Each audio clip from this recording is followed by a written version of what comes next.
Pronto. Bom, então, boa noite, pessoal, de novo, para quem está chegando, para quem já chegou. Esse é o nosso segundo encontro dessa disciplina Metodologia da Pesquisa e da Extensão em Educação, do nosso curso de licenciatura em Pedagogia EPT, pela UAB, do IFTO, né? Então, só para a gente registrar aí o nosso... de onde que a gente está falando, né? Nós já tivemos um primeiro encontro, e nesse primeiro encontro, até algumas pessoas me procuraram no chat lá do Moodle, falando que estava com uma certa dificuldade de baixar aquele slide que eu acabei não conseguindo projetar naquele nosso primeiro encontro.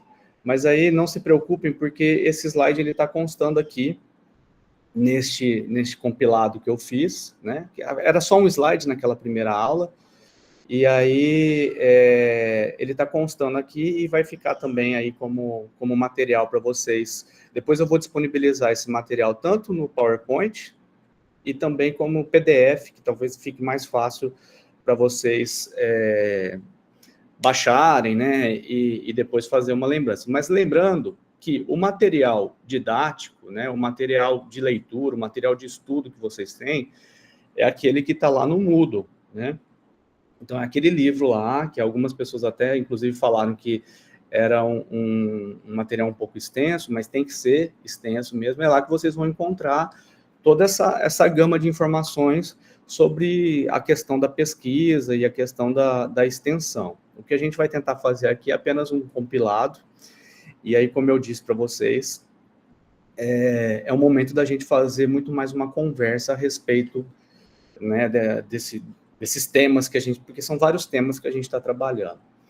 Então, começando tentando fazer aí uma revisãozinha, né, do que a gente conversou naquele nosso primeiro encontro, tem mais ou menos um mês já, né, só para a gente relembrar, assim, o que a gente discutiu. Naquele primeiro encontro, que a gente discutiu o capítulo 1 e o capítulo 2 do material que vocês estão lendo, a gente falou muito sobre as formas de conhecimento, né? Então, eu me lembro que eu citei esse texto do Rubem Alves, né? O Ciência é Coisa Boa, em que ele cita esse trecho também do poeta português Fernando Pessoa, né?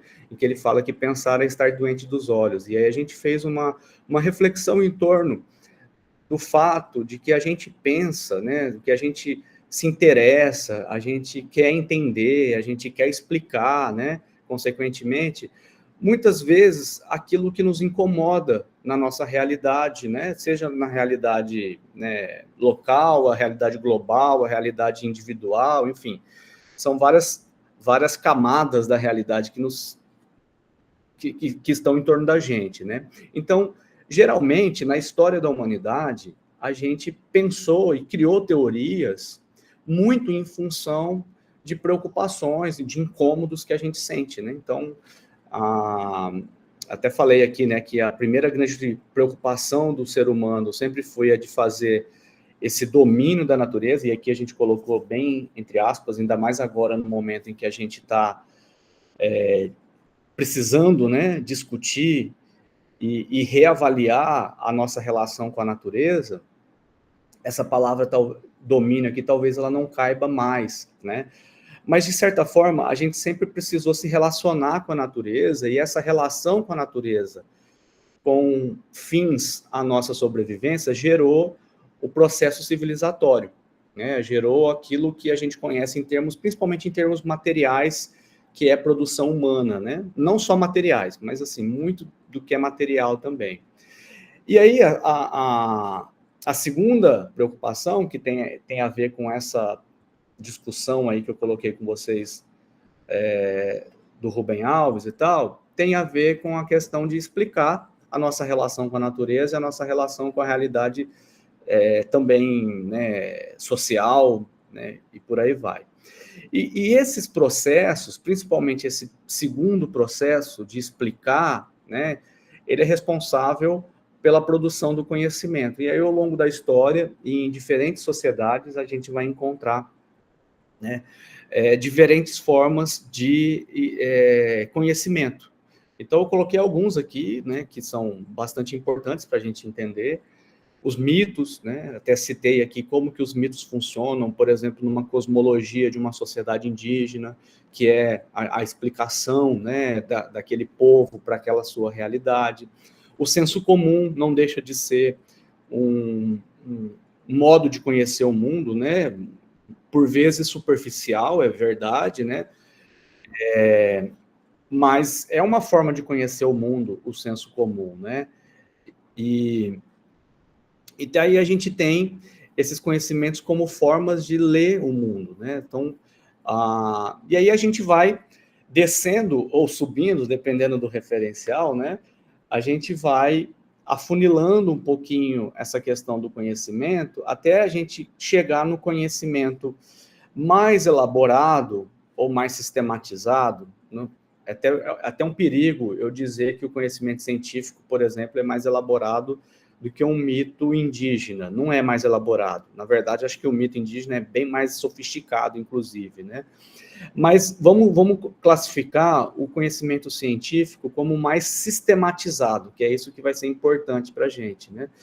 Aí a gente passa por essas formas de conhecimento, do mito, do senso comum, da religião, a gente passa pela filosofia, que é um conhecimento que já vai sistematizar mais esse processo, até chegar na ciência, que vai ser a nossa forma principal de conhecer a nossa realidade, principal que eu digo no contexto da nossa sociedade atual, né, sociedade ocidental, capitalista, que também a gente precisa fazer uma reavaliação sobre esses conceitos, né? Será que somos realmente ocidentais, capitalistas, né? Enfim, às vezes a gente também fica se apropriando muito de conceitos que poderiam ser diferentes aqui para a gente se a gente tiver um pensamento próprio e a gente tem um pensamento próprio. Mas essa é uma discussão para um outro momento, né? De fato, a gente vive numa sociedade globalizada e essa sociedade tem como uma visão maior, né, considerada principal, essa questão da sociedade ser a sociedade capitalista ocidental, e aí, portanto, o conhecimento que vai ser mais valorizado, né, nesse nosso contexto é justamente o conhecimento científico, né? Por que o conhecimento científico ele vai ser um conhecimento mais valorizado no nosso contexto? Né? Se alguém quiser responder, pode ficar à vontade. Mas, assim, por que eu faço essa pergunta? Por que não é o mito indígena? Por que não é a filosofia? Né? Por que a gente não poderia considerar a filosofia muito mais importante do que a ciência? Eu, particularmente, agora abre um parêntese aí para uma reflexão pessoal. Eu gosto muito de ler, vocês já devem ter ouvido falar, de um filósofo chamado Jean-Jacques Rousseau, né, um filósofo iluminista, né? E aí, para vocês que estão fazendo pedagogia, fica a dica, né, de um livro bem importante no campo da educação, que chama, do Rousseau, que chama Emílio ou da Educação. Nesse livro do Rousseau, lá do século XVIII ainda, ele fala que o grande problema da sociedade moderna, né, é justamente a gente valorizar demais as técnicas, valorizar demais a ciência, né? Então ele propõe, naquele tempo, que a educação deveria ser uma educação muito mais para a virtude das pessoas do que para a técnica. Então, por aí, vocês podem perceber que, no contexto do Rousseau, ou do pensamento do Rousseau, a filosofia, aquilo que pode gerar valores, pode discutir mais a questão da moral, da virtude, da ética, vai ser mais importante muitas vezes do que a técnica, né? Porque a ciência está muito ligada à técnica. Só que a gente vive num mundo, como eu disse, a gente está no contexto do capitalismo. E aí a ciência, ela ganhou digamos, um destaque, e ela vai ocupar esse espaço, né, a partir da Revolução Industrial, porque, de uma certa forma, eu estou falando de ciência de maneira generalizada. Estou incluindo a biologia, a física, a química, a sociologia, a pedagogia e por aí vai, né? A ciência, ela resolve problemas, ou ela, pelo menos, ela surgiu para resolver problemas. A própria sociologia, que é o campo em que eu sou da sociologia, ela foi uma ciência que surgiu para tentar resolver os problemas, os conflitos sociais que estavam muito latentes no período da Revolução Industrial.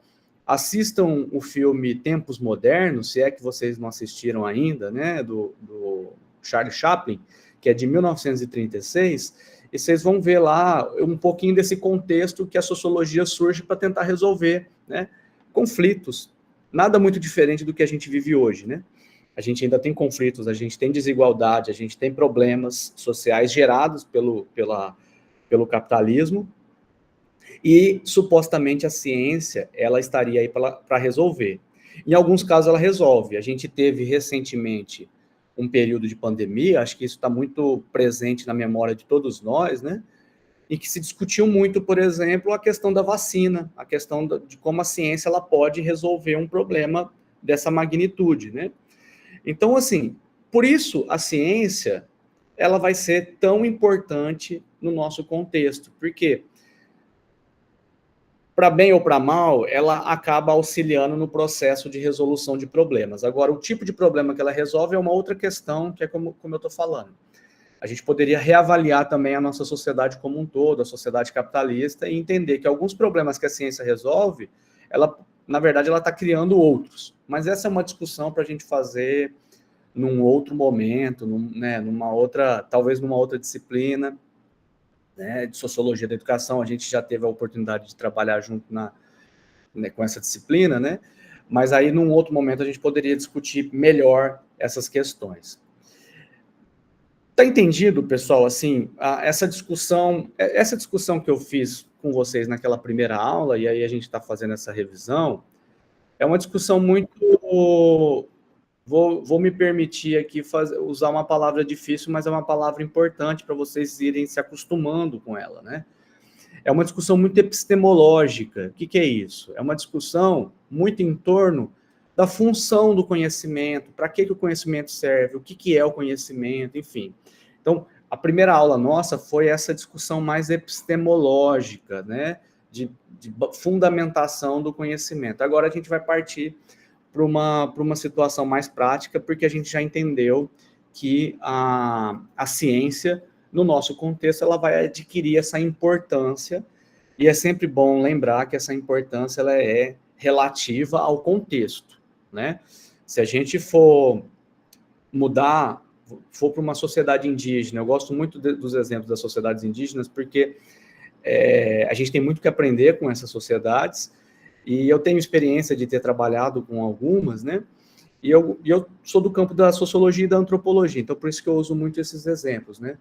Mas se a gente quiser utilizar a ciência para explicar algumas coisas da história ou da questão da natureza para alguns povos, a nossa ciência não vai servir, porque ela está contextualizada no nosso tempo e no nosso lugar, né? Então, é sempre bom lembrar que a ciência de hoje também, ela vai ser muito diferente, provavelmente, da ciência de daqui a 100 anos, né? Porque o contexto é outro. Então, se muda o contexto, se muda as bases da sociedade, o conhecimento ele vai se modificando também. Aí muitas coisas que a gente acreditava que eram firmes, deixam de ser tão firmes assim, porque a gente passa por um processo de reavaliação, né, de reentendimento de muitas coisas. Isso não quer dizer que a gente tenha que voltar para trás, como, por exemplo, pensar que a Terra é plana, né? Isso não dá para... A gente tem que andar para frente nesse sentido, né?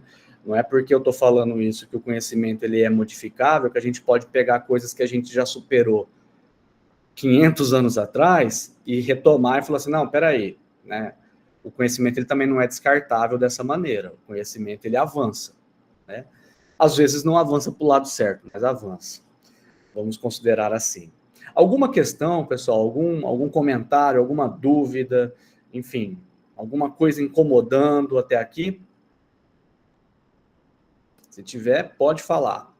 Não tendo, eu vou seguindo, mas aí vocês podem me interromper, obviamente, tá? Aproveitar essa pequena pausa aqui, permitindo quem está entrando. Então, vamos lá. Agora a gente vai falar mesmo do que é fazer ciência, né? O que é fazer ciência? Por que a ciência, retomando um pouquinho da discussão anterior, e até acho que foi isso que eu coloquei, foi isso que eu pedi que vocês comentassem lá no fórum, né, que vai servir na nossa avaliação. Qual que é uma das principais diferenças entre o conhecimento científico e o senso comum, né?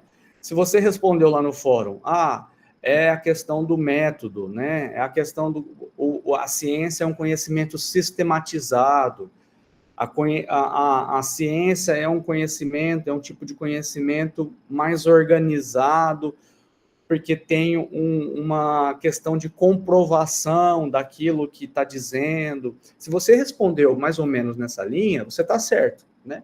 Então, o que diferencia a ciência de outras formas do conhecimento, com exceção da filosofia? Porque a filosofia, mais um parêntese, né? A filosofia também tem um método. E aí eu acho que eu falei sobre isso na nossa outra aula, né? A filosofia também tem método, só que a filosofia não é ciência. Porque a filosofia, ela tem um método de estudo de alguma coisa, né? De um objeto de estudo, né? Estou falando de um objeto, não é um objeto palpável, objeto de estudo da filosofia não é a realidade em si, mas é muito mais a representação da realidade. A filosofia ela trabalha muito mais com ideias e conceitos do que com a própria realidade, tá? A ciência, seja ela do campo das ciências humanas, seja ela do campo das ciências biológicas, naturais, a gente trabalha com a realidade, né? Então, é a realidade social, é a realidade material, é a realidade da natureza, é a realidade, aquilo que é empírico, né? Aquilo que é empírico, né? Como a gente gosta de falar com relação à ciência.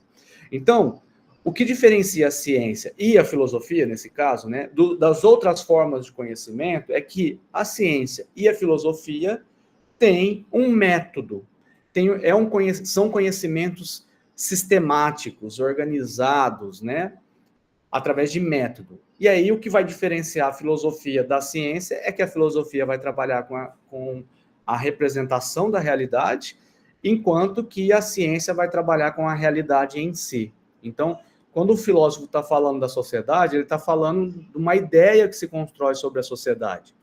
Quando um sociólogo está falando da sociedade, ele está falando da sociedade real, dessa que a gente liga o jornal e vê o que está acontecendo atualmente, né?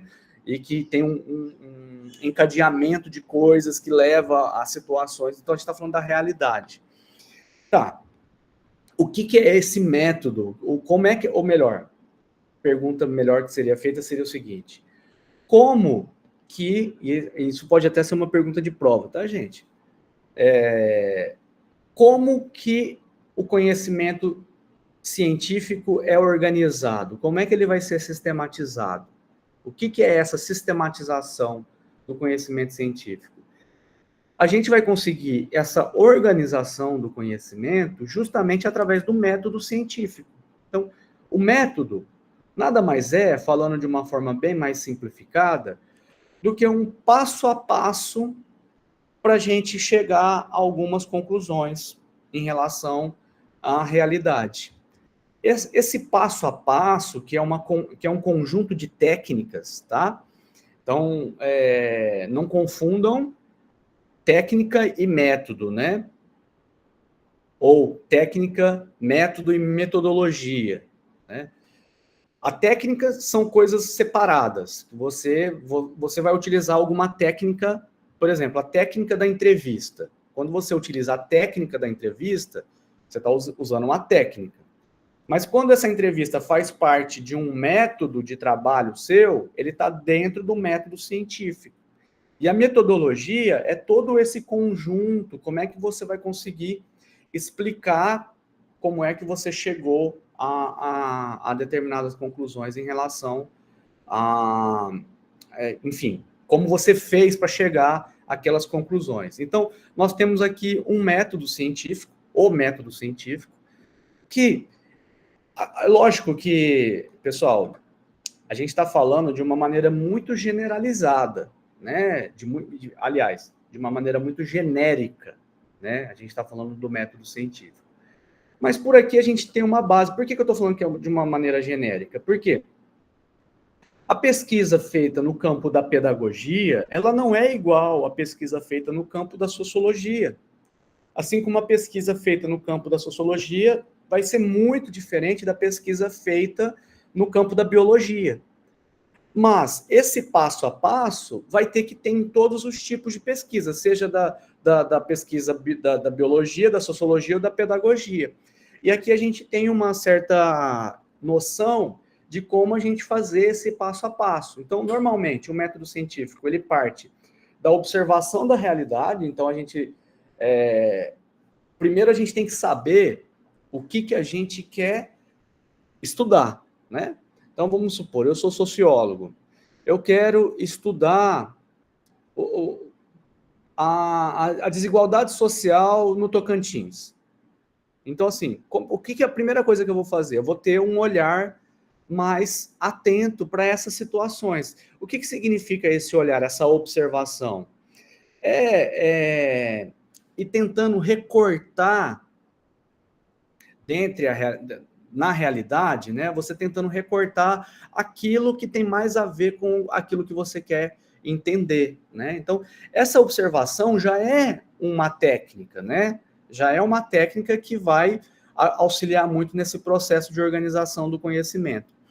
Depois que você observa a realidade, e essa observação da realidade não é só olhar a olhos nus, né? A realidade, também faz parte da leitura que a gente faz no dia a dia, a leitura de jornais, a leitura de artigos, a leitura de livros. Você vai ter um olhar atento para aquela situação. Então, eu me interesso, por exemplo, eu pesquiso muito sobre o bom viver, que é uma mentalidade, né, digamos, anticapitalista e tal, que vem lá dos povos andinos. Tudo que acontece na realidade que tem a ver com isso, eu tenho um olhar mais aberto, vamos dizer assim, para isso, né? Então, é um livro que eu estou lendo, mesmo que seja num momento de lazer, eu estou lendo um livro, nossa, isso que esse autor está falando tem tudo a ver com aquilo que eu estou querendo estudar. Isso é a observação da realidade. Depois que você tem essa observação mais atenta, você vai começar a levantar hipóteses, né? A hipótese não é uma questão que você tenha que comprovar, mas é mais a capacidade que a gente tem de fazer perguntas, né? A hipótese tem muito a ver com a problematização de uma pesquisa. É fazer perguntas que tenham um interesse científico, né? Então, você levanta questões, você levanta hipóteses sobre determinada realidade e isso vai, percebam que isso vai afunilando cada vez mais aquilo que você quer estudar, né? E aí, a partir das hipóteses, você vai para um experimento, né? Que no caso de no caso de uma ciência da natureza, é possível fazer experimento, né? Mas no caso nosso, das ciências humanas, esse experimento aqui é uma questão discutível, né? A gente não pode fazer experiências, mas a gente pode ir para campo, por exemplo, e tentar entender se aqueles, através de entrevistas, através também de observação participante, que eu vou falar daqui a pouco, se aquelas hipóteses que você estava levantando estão corretas, estão erradas. E aí uma coisa muito importante quando se faz pesquisa não existe hipótese errada. Você assim, vamos pensar aqui num exemplo bem simples, né? Eu quero entender se a relação entre...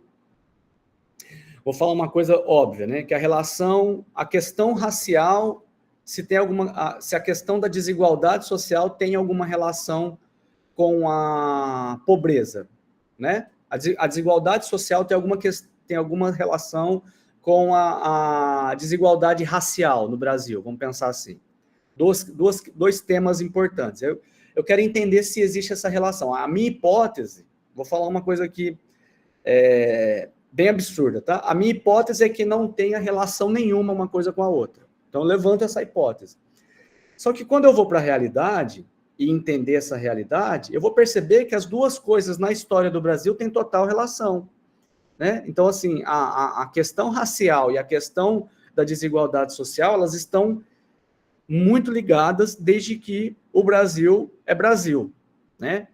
Passando pelo processo de escravidão, pela colonização, a gente vai entender tudo isso. Ou seja, a hipótese que eu tinha, eu falei uma coisa bem bizarra, tá, gente? Ela foi negada. O que eu vou fazer enquanto pesquisador? Eu vou jogar fora o meu trabalho? Não, eu vou dizer que aquela hipótese que eu tinha, ela estava equivocada, né? Então, isso vai fazer parte das conclusões, e aí a gente vai estar sempre reavaliando. E aí, enfim, esse é um processo que a gente vai... Esse é um passo a passo que a gente vai fazer em termos do método científico, tá? Tá entendido, pessoal? Tá tranquilo? Eu estou tentando fazer a coisa bem simplificada mesmo, para a gente poder passar por cima de boa parte do conteúdo hoje, tá? No tempo que a gente tem aqui. E aí coloquei aqui uma ilustraçãozinha, né, para vocês, como que o método científico ele se relaciona com essas questões aí que eu acabei de falar, né? Então, o que é o método científico? É você observar, você levanta um problema, aí você vai atrás de entender esse problema, vai criar hipóteses, vai ver se aquela hipótese sua no campo, né, ou na experiência que você está fazendo, estava certo ou está errada. Depois você vai analisar os resultados e você vai chegar a uma determinada conclusão numa pesquisa, tá? Por que a gente faz uma pesquisa? É para chegar a alguma conclusão, né? É para provar alguma coisa. Normalmente a gente tenta provar que aquelas hipóteses nossas estão, né, estava no caminho, pelo menos, o que a gente estava pensando, né? Mesmo que a gente negue depois ela lá na frente, é importante que a gente chegue a essa conclusão. Bom, aí vou indo para a questão dos tipos de pesquisa, né? Eu vou falar um pouquinho aqui, bem rapidamente, das pesquisas mais no campo nosso, né? A gente está aqui entre pessoas das ciências humanas, né? Não que a gente não possa fazer pesquisas também com números. Aliás, na sociologia, na antropologia não tem muito, não.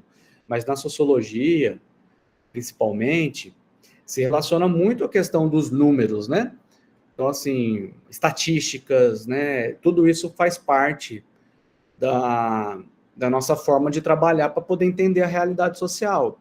E muitas vezes é só os números que a gente vai conseguir, né, entender ou traduzir alguma hipótese que a gente tinha, né, através dos números. Mas, em linhas gerais, vou falar um pouquinho aqui mais desse campo da pesquisa mais qualitativa, que é bem mais do nosso campo das ciências humanas, né, da sociologia, da antropologia, da pedagogia, né. E a gente tem muitos tipos de pesquisa. Eu elenquei aqui alguns tipos, né. A pesquisa, ela vai ser, o tipo de pesquisa que a gente vai escolher vai depender muito dos objetivos que a gente tem numa pesquisa, né? Então, assim, a gente vai escolher um método, vai escolher uma técnica, de repente, ou várias técnicas, e um tipo, então, portanto, de pesquisa, a depender daquilo que a gente quer entender, né? Daquilo que a gente quer entender. E aí os métodos, né? Os tipos, aliás, desculpa, os tipos, eles vão variar imensamente. Eu trouxe alguns aqui para a gente entender rapidamente, né? Então, a gente tem, basicamente, né? Vocês aí, quando forem fazer trabalho de TCC, né? Que vocês têm que fazer TCC, ou mesmo fazer um projeto de mestrado, né? Que eu acho importante, ou né, uma especialização. Daqui a pouco a gente vai falar um pouquinho sobre esses tipos de trabalho acadêmico. Vocês podem fazer uma pesquisa mais no campo da documentação, e aí você vai escolher a pesquisa bibliográfica, né? Antigamente, eu sou de uma época no curso de ciências Ah, vocês não têm TCC? Mas é muito bom fazer o TCC. Ele dói na hora de fazer um pouquinho, mas habilita a gente muito depois para fazer um mestrado, para fazer um doutorado, porque vocês já vão estar ambientados, né? Vão estar condicionados com essa questão da pesquisa. Porque pesquisa, pessoal, vocês têm que lembrar, eu lembro sempre do meu orientador da graduação ainda, né? Ele falava assim, olha, o trabalho científico, o trabalho de pesquisa, ele é 90%, aliás, 10% inspiração, né? Ou seja, a gente tem que ter criatividade, a gente tem que ter interesse, mas 90% é transpiração, né? É suor, né? Então, assim, o trabalho científico é método.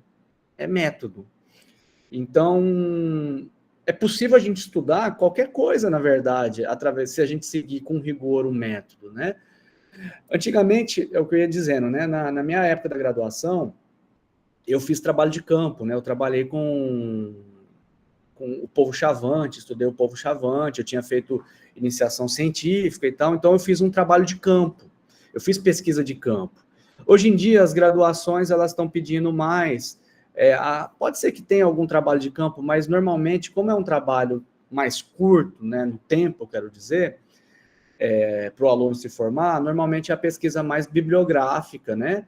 E aí ou análise documental, né? Então, você vai escolher um tema, por exemplo, se vocês fossem fazer o TCC, no caso da pedagogia, vamos supor, quer estudar algum documento específico da educação, alguma disciplina específica, então, dá para fazer um estudo só bibliográfico e documental. Mas nós, das ciências humanas, gostamos muito de ir para campo, porque a nossa realidade está no campo, né? Então, a gente tem várias possibilidades também de fazer pesquisa no campo. No campo que eu digo, ir mesmo para fora, né? Para fora dos muros da universidade, da escola. É ir para campo, é ir para a realidade. Então, a gente tem pesquisa experimental, ex post fato, análise de algum fato, né? Tem a pesquisa, no caso da antropologia, a gente faz muito esse tipo de pesquisa, né? A observação participante, né? Você participar de algum grupo por um tempo, entender como aquele grupo funciona e depois relatar isso, né? Pesquisação, né? A pesquisa etnográfica, que é a descrição de um grupo ou de uma sociedade. A gente pode fazer estudo de caso, né? O estudo de caso também, ele é muito bem-vindo no... Vamos supor, né? Vocês da pedagogia. Tem um caso de êxito, né? Vamos supor, uma escola aqui do Tocantins foi considerada a melhor escola do Brasil, né? E aí você quer estudar essa situação, então você pode ir lá e fazer um estudo de caso, né? Não é... Você vai fazer um desenho dessa pesquisa e tal, mas é possível estudar aquele caso, porque aquele caso tem muito a nos ensinar. Então, existem muitas possibilidades de fazer pesquisa, muitos tipos de pesquisa, né? Tem outros tipos aqui que eu acabei não citando, mas tem a pesquisa exploratória, tem a pesquisa explicativa, mas tudo vai depender do que você quer estudar, do que você quer entender, de quais são seus objetivos com a pesquisa. Tá legal? Bom, agora uma coisa importantíssima que está aí, que é da nossa disciplina, né? Porque a nossa disciplina, ela tem o seguinte nome, Metodologia da Pesquisa e da Extensão em Educação, né? O que é essa questão da extensão? Então, é preciso explicar para vocês, para aqueles que ainda não conhecem a dinâmica de uma universidade, ou de um instituto federal, de como funciona a educação superior no Brasil, incluindo a educação à distância, né? Nós estamos falando da Universidade Aberta do Brasil. A Universidade Aberta do Brasil é um modelo de universidade. Então, o ensino superior no Brasil, seja universidade, seja institutos federais, né, faculdades, ele tem uma estrutura que é baseado nessas três coisas aqui que eu coloquei para vocês nessa imagem, né? É o ensino, É o ensino, a pesquisa e a extensão. Então, assim, por que vocês estão no livro do TCC, pelo que vocês me falaram aí? Mas por que é importante fazer pesquisa no curso de graduação? Por que vocês estão tendo essa disciplina? Porque, o que isso tem a ver com o ensino e o que isso tem a ver com a extensão, né? É porque esses três pilares, vamos dizer assim, do ensino superior no Brasil, eles se alimentam, né? Eles se ajudam tanto na produção do conhecimento, como na difusão do conhecimento, como na aplicação do conhecimento. Então, por isso que a gente precisa dessas três coisas, né? Por isso que a gente trabalha com essa tríade, né, de ensino, pesquisa e extensão. E aí a gente tem o seguinte, né? A gente tem o ensino que acaba tendo um destaque maior, porque, afinal de contas, o ensino é que vai formar, né, predominantemente, é que vai formar as pessoas, vai formar os profissionais de nível superior, né?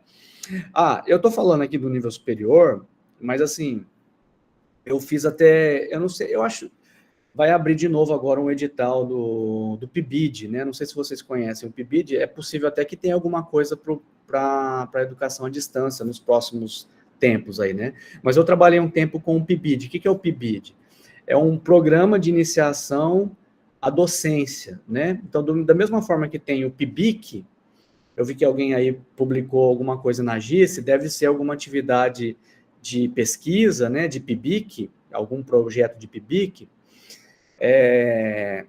Teve agora, né, PIBIC também e extensão para EAD no IFTO. Então, vocês estão acostumados com o que eu vou falar, né? Mas o PIBID, por exemplo, o PIBID, ele forma professores, ele dá bolsas para estudantes de licenciatura, e esses estudantes de licenciatura, eles vão para a escola já se ambientar com o processo de dar aula, né, de ministrar aula e tal. Só que faz parte também do PIBID, mesmo dando aula no ensino médio, por exemplo, a pesquisa. A pesquisa, ela é fundamental, não só no ensino superior, é porque no ensino superior acaba tendo mais incentivo para que ela aconteça, né? Mas a pesquisa, ela é importante também no ensino médio, em outros níveis da educação. Por quê? Quando a gente vai para a sala de aula, a gente está produzindo conhecimento. E quanto mais a gente estuda e pesquisa, melhor vai ser essa produção de conhecimento e também o que a gente está passando, né, no sentido de fazer a formação dos nossos alunos. Então, ensino e pesquisa acaba que não se separa, na verdade. É que em alguns momentos a gente acaba se dedicando mais objetivamente à pesquisa. Mas a pesquisa, volto a dizer, e o ensino, eles se alimentam nesse sentido, né? Então, por isso é que é importante essa relação. Através da pesquisa, a gente vai elaborar novos conhecimentos e a gente vai aplicar esses conhecimentos no ensino.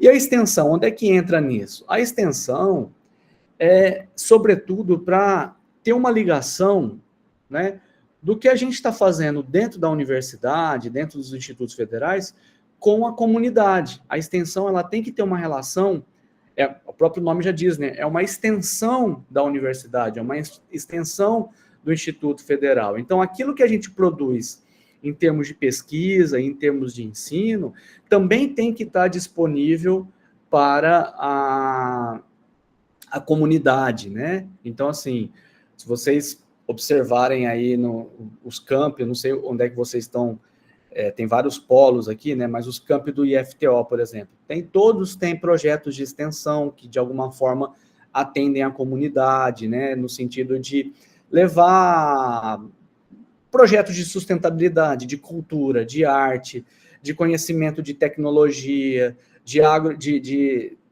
agronomia para a comunidade. Isso é extensão. Então, tudo isso para dizer o seguinte, esses três pilares, eles se alimentam, eles se relacionam o tempo todo. No caso de fazer um projeto de pesquisa E aí, tentando simplificar um pouco, já que a nossa disciplina é metodologia de pesquisa e extensão em educação. A extensão, ela é muito parecida com a pesquisa, mas tem esse lance de que a gente vai aplicar mais os conhecimentos do que produzir conhecimento. Então, quando a gente vai fazer um projeto de extensão, a gente tem que reunir um conhecimento e mostrar como é que esse conhecimento ele pode ser aplicado na realidade. Entenderam? Então, assim, vou dar um exemplo de um projeto de extensão que eu coordenei no ano passado. Eu fiz, na minha tese de doutorado, eu fiz uma pesquisa, como eu já disse para vocês, sobre o bom viver, né, que é uma mentalidade mais voltada para a produção local, né, para a convivência entre as pessoas, para uma sustentabilidade ambiental, essas questões que eu estudei isso no meu doutorado. O projeto de extensão que eu fiz no campus aqui em Palmas, no ano passado, foi no sentido de vir pessoas de fora da comunidade, que não, eram estudantes, alguns estudantes, mas gente de fora da comunidade universitária, né, de quem está no dia a dia ali no estudo, para estudar um pouquinho dessas situações. E a gente fez experiências bacanas, como, por exemplo, a criação de uma feirinha de trocas, né? A gente fez plantio de árvores no campus. E tudo isso foi resultado dessa produção do conhecimento que foi feito na pesquisa. De certa forma, eu trago isso para o ensino, e aí a gente tem essas possibilidades de fazer a extensão quando tem essas possibilidades de fazer esses projetos, né? Então, assim, tomara que vocês, na atuação profissional de vocês, na escola, consigam também fazer esse tipo de relação, né? Pesquisa, ensino e extensão. Por isso que essas coisas andam muito bem juntas, tá? Quando a gente vai... Agora, deixa eu ver aqui o que eu tinha programado. Tá, é porque eu devia ter colocado aqui um slide separando essa questão aqui. Mas agora falando de um projeto mesmo, né? Como é que se faz um projeto de pesquisa, né? Vamos tentar avançar um pouquinho de maneira mais prática. Quando a gente vai fazer um projeto de pesquisa, seja um projeto de TCC, de monografia, né, que na minha época chamava monografia na graduação, agora a monografia é mais para especialização, né? Uma monografia, um projeto de mestrado, né, de uma dissertação de mestrado, assim, está sendo gravada, tá, pessoal? Enfim, tem vários projetos que a gente pode fazer, de iniciação científica, um projeto de mestrado, de doutorado, de TCC, de monografia. A gente tem que fazer algumas perguntas, né? Como eu já disse lá no começo da aula. Quando a gente vai pesquisar, a gente vai pesquisar o quê, né? Como, por quê, para quê, onde, né? Quando, quantos, quais. Eu estou dando aqui exemplos de perguntas que podem nos ajudar a definir o que a gente quer estudar, né? Então, assim, a pessoa, eu quero estudar a questão da desigualdade social. Tá, beleza. É o quê? Como? Você já começa a criar um problema, né, bom nesse caso, né? Como que eu vou fazer isso? Então, você vai levantar a possibilidade de fazer essa pesquisa. É muito importante. Por que você quer estudar isso, né? É muito importante o nosso envolvimento também nesse sentido de por que eu quero entender essa questão, né? Tem muita coisa que é pessoal mesmo, né? E isso não existe mais essa questão de que a pesquisa ela tem que ser descolada dos nossos interesses pessoais. A gente tem que pesquisar aquilo que nos interessa, né? Que nos incomoda, né? Para que eu quero pesquisar isso, né? E por aí vai. Onde, quando, quantos, quais. A gente pode ficar fazendo essas perguntas, que serão perguntas que vão nos ajudar muito a construção de um projeto. Então, portanto, nós temos a definição de um projeto de pesquisa. O que é um projeto de pesquisa, né? O projeto de pesquisa não é a pesquisa em si. Quando a gente vai fazer um TCC, uma monografia, uma tese ou uma dissertação, a gente precisa escrever um projeto, né? E esse projeto, ele vai dar o direcionamento do que a gente vai fazer. Então, por definição, um projeto de pesquisa é um documento formal que apresenta ações planejadas, as quais serão realizadas no processo de pesquisa, né? O projeto de pesquisa consiste em um roteiro geral anterior à pesquisa, isto é, uma primeira etapa essencial da realização da pesquisa. É comum nas grades, né, curriculares, por exemplo, eu dou aula aqui no curso de gestão pública no IFTO, no Campus Palmas, né? Eles têm uma disciplina que é projeto de TCC, e depois tem a disciplina TCC. Então, assim, na primeira etapa, eles vão construir um projeto, que é isso aqui que eu estou falando. Na segunda etapa, eles vão realizar esse projeto. Então, no final da disciplina, eles apresentam um projeto para uma banca, né, normalmente formada por 3 professores, o orientador tem sempre um orientador, né, orientador e mais 2 professores, e vai dizer, olha, eu pretendo estudar isso, isso e isso, fazer isso, isso e isso. Vai apresentar o projeto. E aí a banca vai dizer, olha, vai fazer esse projeto ou não vai, é melhor mudar, vai por aqui, não vai por ali, né? A banca vai ter esse sentido de também aprovar ou não aprovar aquela pesquisa que vai ser feita. Ah, é uma pesquisa que precisa ir para um comitê de ética, é uma pesquisa que precisa passar pela aprovação de alguma comunidade. Enfim, todas essas questões vão ser apontadas no projeto de pesquisa. Então, o projeto de pesquisa, ele serve para dizer, olha, eu vou fazer tal coisa.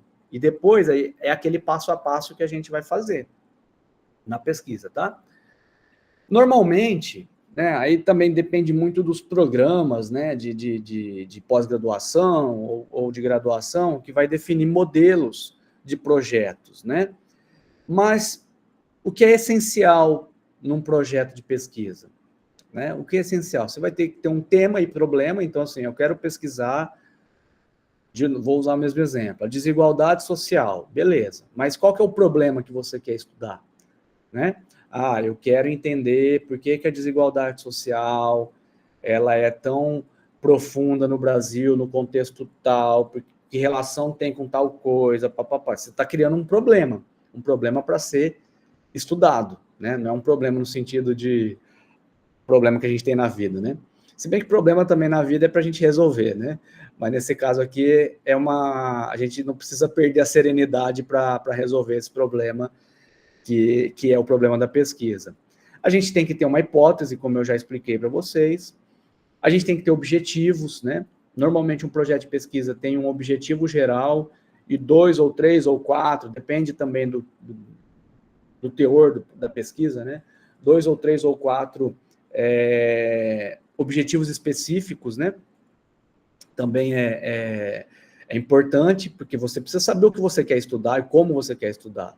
Você tem que ter uma fundamentação teórica, então você não vai tirar as coisas da sua cabeça. Numa pesquisa a gente não tira as coisas da nossa cabeça. Eu estou falando aqui desde o começo que quando a gente está lendo, ou ainda quando a gente está observando a realidade, a gente está lendo, a gente está estudando, a gente está, né, levantando questões que vão ser importantes. Então, assim, a gente não tira nada da nossa cabeça no campo científico. A gente precisa de uma fundamentação teórica. Então, a gente vai ter que demonstrar que existem pessoas, existem autores, existem cientistas que já pensaram coisas parecidas que você está pensando e que você vai se apoiar neles. A gente ainda é muito pequenininho ainda, vamos pensar assim, né? Para ter teorias próprias, né? Então, a gente precisa se apoiar em teorias de pessoas que já estudaram muito esse assunto. Essa é a fundamentação teórica. Aí a gente vai descrever quais métodos a gente vai utilizar. Ah, eu vou colocar lá no meu projeto, eu quero estudar tal coisa e eu vou fazer pesquisa de campo, vou entrevistar tantas pessoas, e a pesquisa de campo, ela é um tipo de pesquisa que tem validade, vou explicar por que ela tem validade. Isso é a questão dos métodos. E aí, né, tem o cronograma, que é muito importante. Normalmente a gente tem um prazo para fazer uma pesquisa. A gente não fica ad eterno para fazer uma pesquisa, né? a gente tem um prazo para fazer. Um TCC, normalmente, você faz em um ano, né? Ou um semestre, se considerar que um semestre foi para a construção do projeto, né? Uma tese de doutorado você faz em 4 anos. Uma dissertação de mestrado você faz em 2 anos, né? Então, você vai apresentar, ou você vai fazer em um ano, que seja, né, a dissertação de mestrado. Mas você vai ter que apresentar um cronograma. Vai falar assim, ó, de mês tal a mês tal, eu vou ler toda essa obra aqui. Pá, pá, pá, pá, pá. Então, vai ser uma pesquisa bibliográfica nesse período. No mês de agosto, eu vou fazer pesquisa de campo. Então, o cronograma tem que estar bem descrito, né? E aí, por fim, como eu já disse, a gente não tira nada da nossa cabeça, a gente citou lá os autores. No final, a gente sempre tem que dizer de onde que a gente tirou aquilo. Então, assim, o referencial, né, as referências bibliográficas, a internet, enfim, tem que estar tudo constando de onde a gente está falando aquelas coisas, né? Então, por isso que o referencial ele é muito importante. Por fim, pessoal, então, assim, alguma dúvida até agora?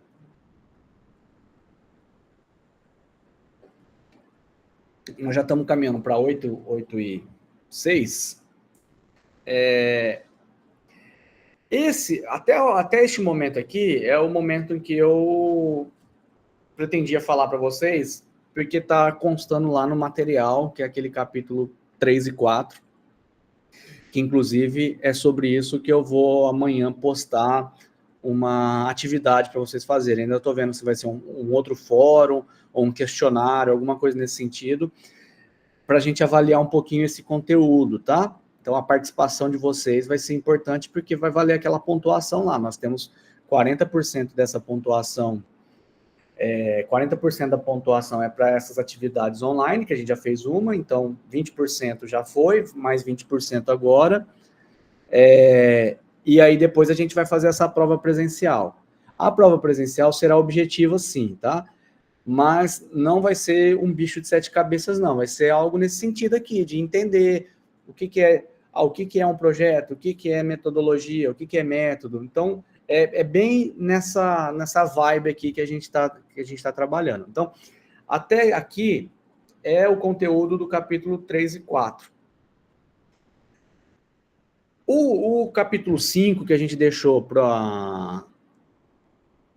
Teoricamente, eu tinha dividido no nosso cronograma para a gente fazer um terceiro encontro, que a gente normalmente faz 2, ou, né, eu quero fazer 3 encontros, seria sobre esses tipos de trabalhos científicos, né, que é o capítulo 5 lá do material. Só que eu acho que é um conteúdo bastante simples, né, vocês vão poder agora fazer essa leitura daqui para a época da prova, e a gente deixa a avaliação, não, a gente deixa o encontro síncrono que a gente vai ter no dia 17, agora de junho, né? Portanto, daqui 2 semanas, né? Daqui 2 semanas a gente vai ter novamente um encontro, mas a gente deixa esse encontro para fazer uma revisão e uma tiração de dúvidas para a prova presencial, tá? Então, vocês vão ter estudado todo esse conteúdo, visto essa aula aqui, podem rever essa aula, ler o material, vai ver né, esses slides, né, que vão estar lá na plataforma, lá no Moodle, e aí no dia 17 a gente faz apenas uma revisãozinha rápida e uma tiração de dúvidas, porque o conteúdo que seria do capítulo 5 é isso aqui, os tipos de trabalho, né, o que nós temos o que é possível ser, quais são os resultados possíveis de uma pesquisa, né? São várias possibilidades, né? São várias possibilidades de resultado que uma pesquisa proporciona. Mas eu trouxe aqui alguns tipos de produtos, né? Então, a gente tem o próprio projeto de pesquisa, já é uma produção de conhecimento, então ele é um resultado, de certa maneira, da pesquisa, mas coloca um asterisco nesse aí, né? A gente tem um relatório técnico-científico, é quando a gente relata mesmo tudo que foi estudado, né, no processo da pesquisa, é só um relatório, não é um artigo, também não é uma monografia, também não é uma dissertação, uma tese, um artigo, né? A monografia, é mais parecida com isso que a gente chama aqui de TCC, hoje em dia, né? O que é uma monografia? O que é um TCC? Você vai escolher um tema, quer dizer de um mesmo, né? E vai descrever esse processo, vai descrever essa pesquisa. Então, um TCC vai ter a introdução, vai ter a parte metodológica, resultados, enfim, tudo que tem num artigo também, só que o artigo ele vai ser mais curto, a monografia ela é mais extensa porque vai ser uma descrição maior da pesquisa que você fez, né? A dissertação de mestrado, né? Tem muita gente que fala tese de mestrado. Não existe tese em mestrado. O que existe é uma dissertação em mestrado. No mestrado, a gente faz uma dissertação que é muito parecida com a monografia e muito parecida com a própria tese, só que é a questão da extensão dessa dissertação, né? Do tamanho, da profundidade, que vai ser, lógico, maior do que da monografia, né? A gente tem a tese, que é de doutorado, né? Então, quando a gente faz aí a tese, ela normalmente é um produto mais, né? Vamos supor, assim, uma monografia a gente escreve, vou traduzir isso em tamanho, né? A monografia hoje de um TCC, de um curso superior normal, vai girar em torno de 30, 40 páginas. Uma dissertação de mestrado, antigamente era mais, tá, gente? Antigamente, só para vocês terem uma ideia, há uns 20 anos atrás, até uns 20 anos atrás, quando eu fiz a minha dissertação, a minha monografia, que foi há mais de 20 anos atrás, tem 100 páginas, se eu me recordo bem, assim, 106 páginas, uma coisa assim. Não é mais usual fazer isso, tá? Antigamente também os mestrados duravam 5 anos. Então as pessoas escreviam dissertações de 200 páginas, 300 páginas. Hoje, o mestrado dura 2 anos, em média, né? E as pessoas estão escrevendo dissertação de 100 páginas, né? Que é o tamanho da monografia de antigamente. A tese, antigamente, as pessoas escreviam 500 páginas, mas não tem por que isso, porque ninguém lê esse tanto de coisa, né? A gente está também numa época que precisa produzir mais coisas, e aí uma tese de doutorado hoje tem, assim, no máximo 150 páginas, 200 páginas, só para vocês terem uma ideia de tamanho, né? Aí você fala assim, mas professor, se eu for fazer um mestrado, eu vou conseguir escrever 100 páginas?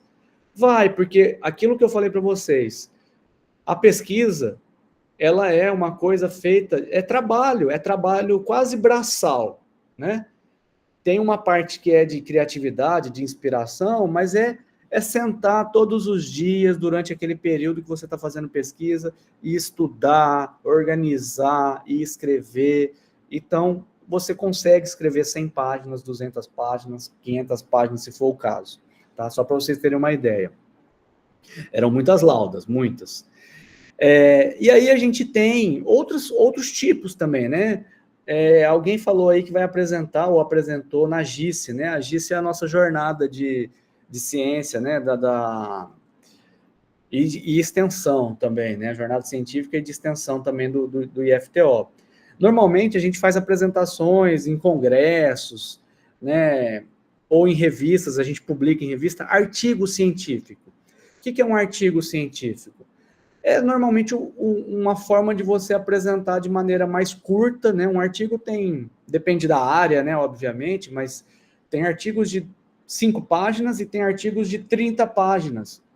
Mas, de qualquer forma, são pesquisas pontuais, e são formas de divulgar o resultado daquela pesquisa. Então, por isso que é sempre interessante. Quem faz pesquisa, seja no PIBIC, né?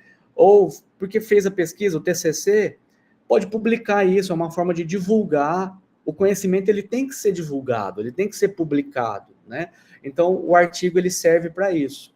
A gente também pode fazer resenha, né? Que daí já é uma questão de você pegar um livro e fazer uma resenha desse livro. Recensão, eu esqueci o que é recensão agora, eu até tinha pesquisado mais cedo. Deixa eu olhar aqui para vocês.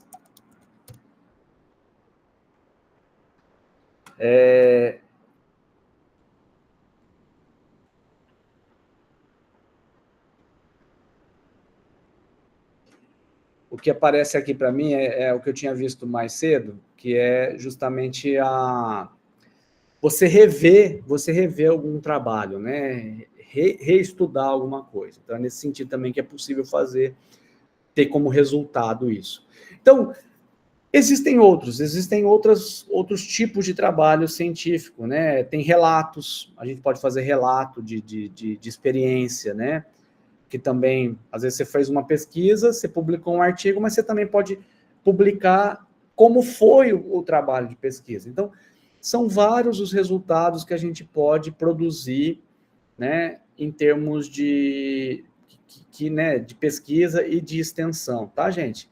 A extensão mesmo é muito legal trabalhar com relatos de experiência, né? E isso tem muita revista que publica, que o IFTO mesmo publica relatos de experiência com extensão. Então, isso aqui é muito... É lógico que eu posso perguntar isso na prova, tá, gente? Assim, uma pergunta que pode acontecer. Vou pensar numa questão aqui agora, né? Abaixo estão escritos 5 tipos de trabalhos. Qual deles não é um trabalho científico? Aí eu posso colocar lá: dissertação, tese, artigo, monografia e notícia de jornal. Só um exemplo, tá? Essa é muito fácil. Eu vou dificultar um pouquinho mais, mas artigo de jornal, notícia de jornal. Uma notícia de jornal é um trabalho científico? Não, não é. Então, a gente consegue identificar. Então, só para vocês saberem que no campo da ciência a gente tem esses tipos aí, tá bom? Então, era mais para vocês saberem esses tipos. E aí, então, com isso, a gente deixa a última aula do dia 17 para a gente só fazer, então, a revisão e a tiração de dúvidas.